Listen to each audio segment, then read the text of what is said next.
Hey, yo, I know this video is late, yo. I mean, Bioshock Infinity came out. That's actually why I'm late, because of Bioshock Infinity. Like, I have free time sometimes, and I usually take it for the YouTube channel, but in this case, I chose Bioshock Infinity over you guys. I apologize. But hey, at least I do got a match. It's a day late. It's going to be a UU match. It's going to be against a guy named JustaBomb. His channel link will be in the description below, so go ahead and check him out. I'm going to use that same UU team I usually use most of the time nowadays. My new subscribers may not know it, so I'll kind of explain the team.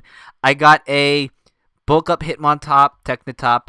I got a defensive Zapdos, a Choice Banded Swampert, which I usually lead with to bait out the anti-leads, a special defensive Registeel, a Choice Scarf, Chandelure, wow, I almost forgot the name, and a Life Orb Shaman. And this turned out to be a very, it was straightforward, not many predictions going on, but it still turned out to be a very good game. And something I gotta worry about is basically his Mienshao, the Suicune if my Shaman dies, and I guess the Rosary too. But yeah, I think that's all I really needed to worry about in this game. I made like a lot of over predictions, so I believe the battle's going to start now, as I'm going to lead off with the Hitmontop, predicting him to lead off with the Rosary, predicting me to lead off with the Swampert. Now, if he went for the Sleep Powder, bad, but I was checking if he was going to go for Sleep Powder or Spikes. So, luckily he goes for Spikes. I go for the Aerial Ace. Usually it takes out Rosary, but I must have got a minimal roll on that one. So, unfortunately, I do not take this Rosary out in one hit, but it probably might have even just had a Focus Sash, so I don't think it really mattered. Now, I thought here he would go for Sleep Powder. That's why I went for the Mach Punch, because he's also originally faster than me, but then I realized after the game you can't run Spikes and Sleep Powder. So in this game I completely forgot about that. But he's going to predict me to switch out. He's going to go into his Roserade, as I do go into my Registeel predicting a T-Bolt or whatever special move, because he didn't take that Mach Punch too well, so he's probably more of an offensive one, or, well, I think he's more of an offensive one since he didn't take it too well.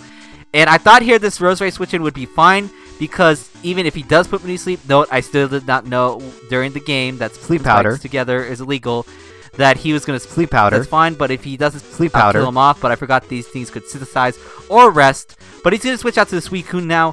That's completely fine with me. And I think at this point, I remembered in the game, oh yeah, you can't run Spikes and Sleep Powder. So I went for the Stealth Rocks, knowing full well that I could just stay in freely. And he can't do anything about it. But I'm going to switch into my Shaman. I'm just hoping he's not an offensive Suicune with Ice Beam, as I do see that he is an offensive Suicune, but he goes for Hydro Pump, so that's completely fine. I take it relatively well, as he's going to switch into Zapdos. I thought he was going to switch into Roserade here. That's why I'm going to go for the Air Slash, but I do miss. It doesn't really matter too much. And right here, I really wanted to go for the Earth Power, but I thought that knowing that for a fact that he is offensive Zapdos, he'd go for the Heat Wave. But he does Roost, and I'm just like kicking myself here that I could have just went for the Earth Power, and I could have potentially knocked that thing out. But I go for the Will-O-Wisp, even though I am a Choice Scarf one. I thought he might switch out or fear the anything in general. But he stays in and easily takes me out with one T-Bolt. So, really big misplay on Mario Kart part, because I could have definitely used that Chandelure for later. But I'm going to switch it to my Zapdos now. It's physically defensive, as I know the best thing you could hit me with is a Hidden Power Ice, and I know I could take on relatively well. And I know for a fact that he's going to take a lot of recoil from Life Orb and Burn, so I might as well just go for the Roost on this turn to see how much I'm going to heal off. And I basically just heal off everything after Roost and Leftovers. I just lose about like 19 HP, so it's not that bad. I can stall this thing out. But I'm going to predict him to switch out. I'm going to go into my Swampert, predicting him to switch out to something. However, he just Roosts. So I guess he just predicted my Roost. So I over-predicted once again, because he was predicting in the beginning of the game. So I thought, alright, he's going to predict some more. But now he's just kind of doing some of the obvious things that I thought he wouldn't do, but he's doing it. However, I knew he's going to switch here. That's why I went for the Earthquake. I knew for a fact he does not Hidden Power Grass. He has no business staying in, so I know he's going to switch out to anything. Something is going to get hit really hard with Choice Banded Earthquake, and that thing decides to take it. And I take out the Roserade. As he's going to go for the Hydro Pump, I know I could take one. I am max HP, so everything should be fine. And with this Earthquake, it does a pretty good amount because he's not fully defensive. He might not even be running any defense EVs at all. He's probably running max HP. But I thought here he'd switch out to Zapdos, predicting the Earthquake again, and he wants to fly over the Earthquake, but he stays in and goes for a Hydro Pump, and I was just kind of confused. I was just like, do you really not care about this thing? You could have got a free switch into something. That's why I predicted that. I thought you... Oh, I was crying inside. But I kind of realized it at this point that after I do take his Suicune out with a T-Bone, he could have just easily revenge killed my Swampert if he wanted to, because that Suicune probably would have still taken me down the red with my Swampert, and he was just gonna do this exact same thing right here, switch into this Ambipom and just go for the fake out. Simple as that. But I'm gonna go into my Registeel. I was hoping he would predict this and go for the low sweep. Luckily, he does not. The reason why I was fearing low sweep is only because my Ambipom carries low sweep. So whenever I'm carrying a Pokemon with a uncommon move or a common move or whatever, you know, I'm fearing that he'll do a prediction that I would do. If that makes sense. Here, I should have went for the T-Wave. Reason being I did not went for the T-Wave was because I think that Zapdos is still alive. I'm not too sure. But if that Zapdos was still alive, I thought he was going to switch into that and go for the Heat Wave or to block the T-Wave. But I stayed for some reason because I know nothing can take the high jump kick anyways. I was hoping I could live. He knocks me out easily. Now, a Mach Punch could potentially take that thing out if I get maximum damage. But, oh yeah, that Zapdos is alive. So I go for the Mach Punch. I cannot play around that Mienshao. That Mienshao is such a big threat to my team. It's a big threat in this tier. God damn, it's too damn good. But I'm glad it's in the tier still. As I get the Mach Punch on the Zapdos, now right here, he would have probably died if I went for the Mach Punch, because he would have died from all his recoil. But I go for the bulk up, forgetting the fact that Ambipom does have fake out and it still kill me off. But this actually turns out to be the better play.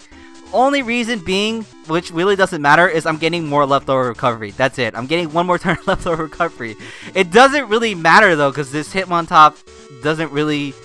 Well, it doesn't matter is the point. That's what I'm trying to say. I don't know how to explain myself. This is so awkward. I tried doing practice recording this. I sound so awkward. I don't sound as awkward in this one, but now I'm just being awkward. I'm making things awkward. I apologize.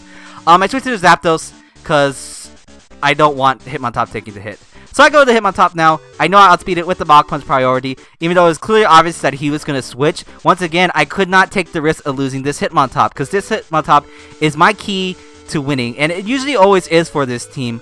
As I go for the Mach Punch on the Rhyperior, I'm surprised it actually didn't do that much, but then again, I shouldn't be surprised because Rhyperior has a really good defense. Why do I underestimate the Rhyhorn family? I estimated Rhydon in the last battle, I estimate this Rhyperior in this game, and luckily he does not predict this switch and go for the Mega Horn. I would have been really mad. I probably would have lost at that point. But luckily he does stay in because nothing really wants to take the Sleep Flare. And I'm easily going to knock out the Rhyperior. So basically he really has 2 pokes left in this game. But in my mind, I said I already lost because he could just go for high jump kicks and win the game as long as he doesn't miss. However, he goes for that aerial ace, which is not that bad of a play here. So I'm like, okay, that's fine. I know you're going to switch out to the Ambipom, get your Regenerator back up to full, and then you're going to knock me out with a high jump kick, yada yada yada. He stays in though, and I live the early ace because I knew I could take one. That's why I switched this thing in anyways, and I'm able to knock out the Mienshao. I'm just like, oh my god, I can actually win this game. Are you serious? So, Ambipom comes in, he's going to easily take me out with a fake out.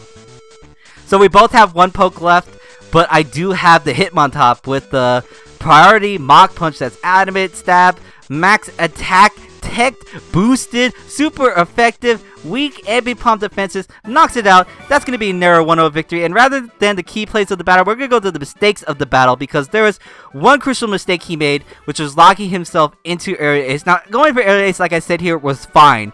However, here he should have switched out, and so he could unlock himself an Aerial Ace and go for a high jump kick for the remainder of the game. Then he would have basically won as long as he did not miss. That was his better chance of winning, but I guess he decided not to take the risk of missing high jump kick, and he thought he could take me out with the Aerial Ace, or he just wasn't paying attention. I am not too sure. But regardless, that was still a very good game, JustaBomb. He definitely should have won, just like Mystical should have won the last game. Well, yeah, I guess so. Yeah, okay. Alright, well, anyways, thanks for the views and the comments, because my last Wi-Fi video was really good. It got the most likes I've ever gotten and a lot of views in a few days, so thank you guys, and share this to all your friends. I'm awkward. Like if you like, comment if you like, subscribe if you like. I'm ending this awkward narration, and I'll see you guys later. Bye!